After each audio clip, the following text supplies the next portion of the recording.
Bonjour à tous, je suis ravi de vous retrouver pour ce voyage chamanique où nous partirons à la rencontre de notre animal totem, ou animal de pouvoir. Je mettrai dans la description le démarrage de la visualisation et du tambour pour les personnes qui ont déjà l'habitude de voyager ou qui souhaitent sauter les explications.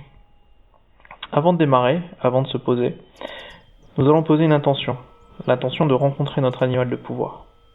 Cette intention sera vraiment le démarrage de voyage.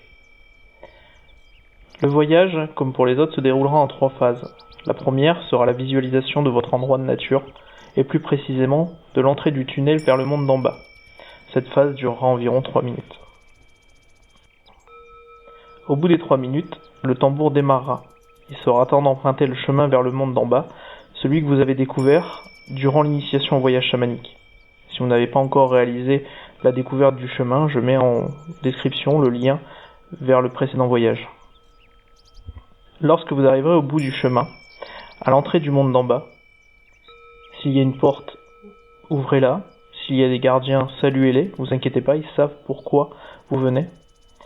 Avancez de quelques pas et appelez votre animal totem. Demandez-lui de se présenter à vous. Il est important de laisser votre animal venir à vous. Ne forcez pas l'apparition en essayant de voir un animal en particulier. Laissez-le simplement venir à vous sans aucune attente. N'oubliez pas que vous ne choisissez pas votre animal, c'est lui qui vous a choisi. Il peut être n'importe quel animal ou insecte, vivant ou même imaginaire.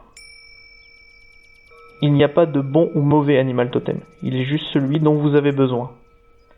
Pour certains, il vous attendra directement à la sortie du tunnel, voire même dans le tunnel. Pour d'autres, il se présentera une fois que vous l'appellerez. Lorsqu'il se présentera à vous, demandez-lui si c'est bien lui votre animal de pouvoir. Il est possible que ce soit un autre animal qui vous conduise à lui.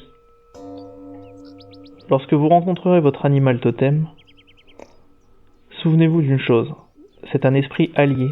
Par conséquent, il est là pour vous protéger et pour vous guider.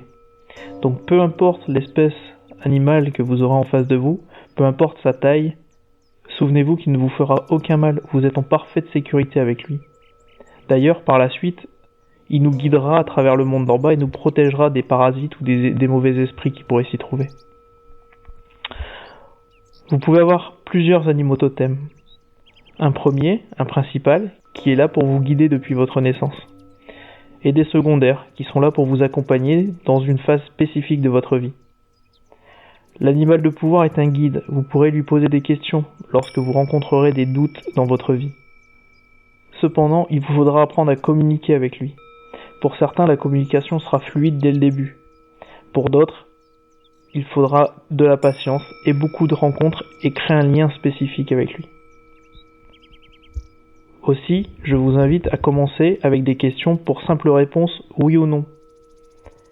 Par exemple, vous lui demandez de faire un pas pour un oui ou de reculer d'un pas pour un non.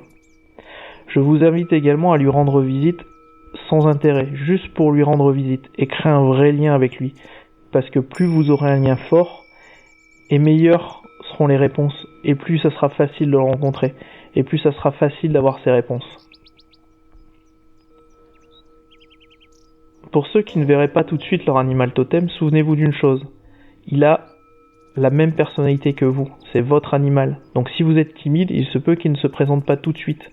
Ou alors, peut-être que ce n'est pas le moment pour vous de le rencontrer.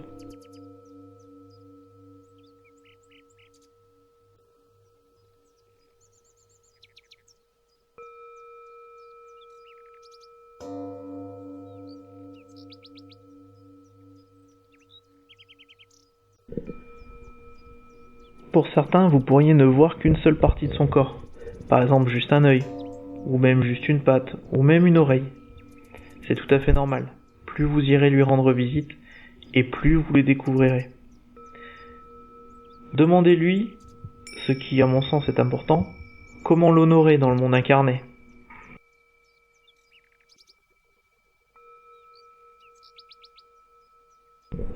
Il vous expliquera ce qu'il attend de vous. Certaines personnes découvriront également que l'animal vous a accompagné une partie de votre vie, sans que vous ne le sachiez, par exemple en étant enfant, via une peluche ou un jouet. Lorsque le tambour s'arrêtera et que vous entendrez 3 fois 5 coups, le voyage sera terminé. Il sera temps de remercier votre animal, que vous l'ayez vu ou pas, et également tous les esprits qui auraient pu vous aider à trouver votre animal ou que vous avez rencontré. Reprenez ensuite le chemin en sens inverse pour revenir jusqu'à votre endroit de nature. N'hésitez pas à laisser un commentaire sur ce que vous avez vécu lors de votre voyage. N'hésitez pas non plus à liker la vidéo ou même à la partager. Je vais maintenant me taire et vous laisser visualiser votre endroit de nature. Bon voyage.